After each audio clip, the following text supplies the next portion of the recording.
Dans la suite d'une précédente vidéo, nous allons aborder aujourd'hui la question « Comment répondre à quelqu'un qui vous traite de complotiste ?» J'ai une mauvaise nouvelle, c'est à peu près impossible d'interagir avec quelqu'un qui est dans cet état d'esprit. Les neurosciences sont très claires. Déjà, l'immense majorité des gens ont beaucoup de peine à changer d'avis au sujet de quoi que ce soit. Et le fait que quelqu'un utilise une expression de cette nature montre qu'elle a perdu la faculté de penser.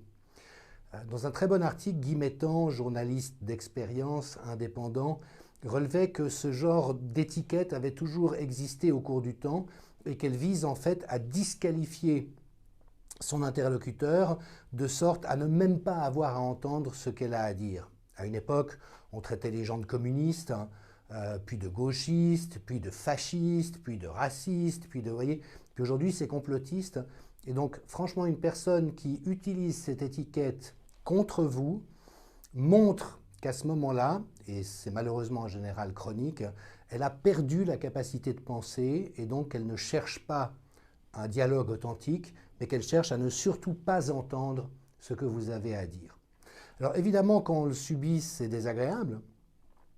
C'est en fait une négation de la relation et c'est un abus extrêmement fort qui nous est fait lorsque ça nous est adressé.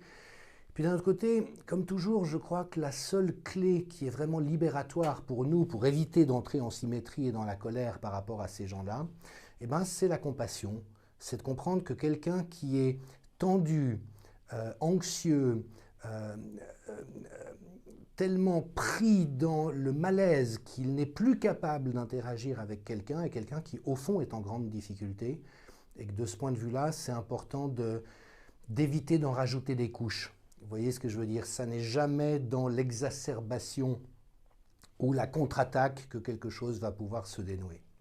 Ensuite, il y a une stratégie qui me paraît très importante, qui est celle, lorsque ça s'impose, lorsqu'il s'agit de se défendre, lorsqu'on est pris à témoin devant d'autres personnes, de toujours rester dans une posture de dignité, c'est-à-dire de ne pas embarquer dans cette dérive qui est celle qui va vers l'injure et la disqualification, puis de toujours ramener les gens le plus possible proches d'un principe de réalité.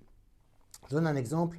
Dans un échange sur Facebook l'autre jour, je me suis permis de faire un commentaire au sujet d'un article et un internaute a dit « Ah voilà, Monsieur Michel vient, les complotistes se rappliquent ». Et comme il était question de la probité de la science et de la pratique médicale, je me suis permis de lui informer, de l'informer du fait qu'il y avait aujourd'hui un constat généralisé d'une corruption systémique importante dans cet univers. Ça fait 25 ans que je travaille là-dessus, j'ai plus de 3000 références dans ma base de données de chercheurs et de penseurs, donc je sais de quoi je parle. Et cette personne a répondu assez agressivement en disant « Oui, ben ça c'est vous qui le dites, est-ce que vous pouvez me citer une seule source en dehors de vous-même qui en atteste ?» Et j'ai l'embarras du choix, j'ai 3000 références dans ma base de données, ce qui fait que je lui ai tranquillement fait parvenir un des plus grands centres au monde qui a travaillé ces questions-là est le centre d'éthique de l'université de Harvard. Vous voyez, ce n'est pas des contestataires ou des gauchistes, c'est le summum de la compétence académique qui, pendant 5 ans, s'est intéressé à la question de la corruption systémique dans toutes sortes de domaines, y compris le domaine de la santé et celui de l'influence de l'industrie pharmaceutique, et qui dit des choses extrêmement construites par rapport à ça. Et ce qui fait que je lui ai envoyé cette référence.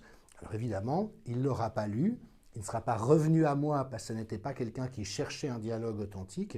Par contre, ça permet que tous les lecteurs de ce fil d'actualité puissent observer que son attaque ne m'avait pas déstabilisé, que j'ai effectivement des arguments à produire pour une discussion authentique, et donc je ne me laisse pas intimider ou impressionner par cette bascule dans l'injure. En ce qui concerne la situation qui nous intéresse, elle est relativement simple. Ou bien tout le monde est de bonne foi, à part les complotistes qui imaginent des choses qui n'existent pas. C'est par exemple la position du médecin cantonal du canton de Neuchâtel, qui a écrit ça, il m'a traité de complotiste sur les réseaux sociaux, et il disait ça, mais voilà, il n'y a rien à chercher, on prescrit l'hydroxychloroquine quand on croit qu'elle marche, une fois qu'on s'est rendu compte qu'elle ne marchait pas, on ne la prescrit plus. Voilà, le monde est simple. Heureux homme, j'ai envie de dire, au moins c'est quelqu'un qui ne se pose pas 26 000 questions et qui n'a pas trop de dilemmes. Maintenant, en l'état actuel des connaissances sur la manière dont les décisions sont prises dans le domaine de la santé, c'est une hypothèse, elle n'est pas entièrement exclue, peut-être a-t-il raison au bout du compte, mais je dirais que la probabilité que cette hypothèse soit juste est inférieure à celle, à mon sens, de gagner quand on achète un billet de loterie.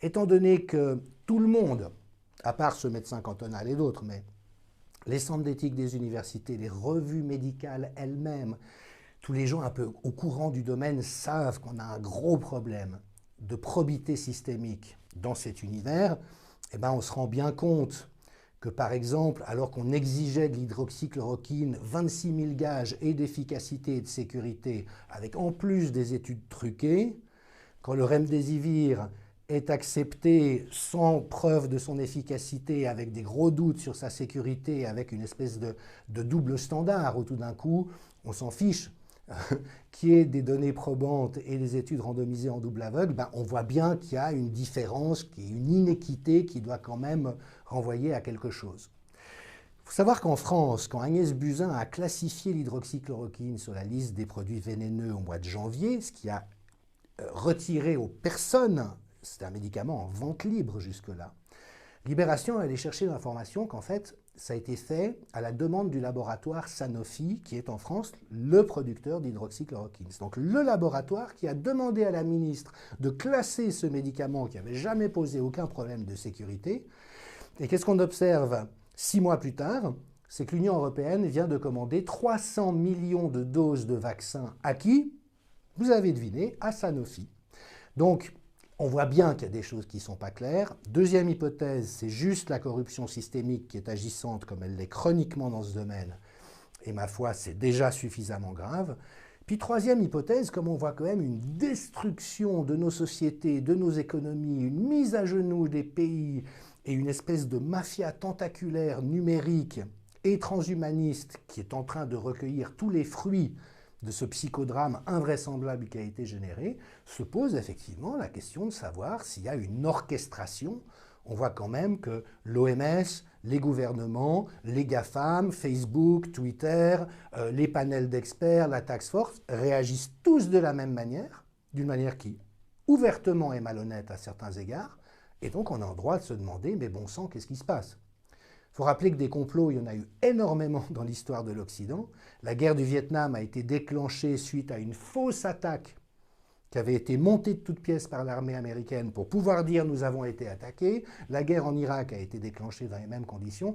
Donc le fait qu'il puisse y avoir un complot, moi j'ai plutôt envie d'inviter les journalistes qui hurlent au loup contre les complotistes, de plutôt essayer de savoir ce qu'il en est, étant donné la pente extrêmement inquiétante que nous prenons. Mais quoi qu'il en soit, il y a quelque chose qui va primer sur la durée, c'est la probité, c'est l'élégance, c'est la tenue, c'est aussi le fait de ne pas vaciller face à toutes ces attaques et toutes ces bassesses. Vous avez vu comment le professeur Raoult, qui est quand même un des microbiologistes les plus titrés au monde, a été traîné dans la boue en France. Il faut savoir qu'aujourd'hui, c'est un peu les règles du jeu, ça rappelle effectivement des moments sombres de notre histoire, mais c'est notre responsabilité et notre dignité de rester dans une opposition sereine, courtoise, non violente, mais systématique par rapport à toutes les dérives et tous les abus qui sont en train de se dérouler. Les gens qui hurlent aux complotistes me font penser à ces responsables de la démocratie italienne et des milieux catholiques en Italie qui pendant des décennies prétendaient qu'il n'y avait pas de mafia, que la mafia n'avait aucune influence sur rien. Vous voyez ce que je veux dire? Pour moi, c'est quand même beaucoup des négationnistes. Même des organes de presse comme Le Temps et la RTS, en leur temps, ont posé des questions quant à la probité de la recherche et qui décidait de quoi dans les systèmes de santé. Tout d'un coup, ils n'en parlent plus du tout. Mais voilà.